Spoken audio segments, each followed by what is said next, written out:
সকালবেলা ভাত খাইতেছিলাম, তখন তরকারি আমতা আমতা লাগতেছে।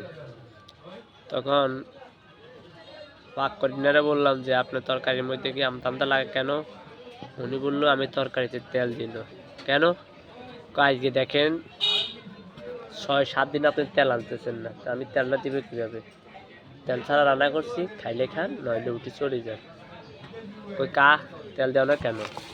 বাজারে গেছি, দোকানে ঢোকাইছি, তেল নাই, তেলের সিন্ডিকেট চলতেছে, তেল নাই, তেলে একটা গুজব চলতেছে, তেল নাই, তেল দেওয়া যাবে না, তেলের বোতল নাই, তারপরে তেলের প্যাকেট নাই, তেল উদাও, মার্কেট থেকে তেল উদাও হয়ে গেছে, কোনো তেল পাওয়া যাইতেছে না। তাই পানি দিয়ে রান্না করছি, পানি দিয়ে খাইলে খাও নাহলে চলে যাও, কিছু করার নাই। তো এইভাবে যদি আমাদের সংসার চলে তাহলে বাংলাদেশে কী হবে পরিস্থিতি জানি না। এমনি তো নিত্যপণ্যের দাম বেশি, আরও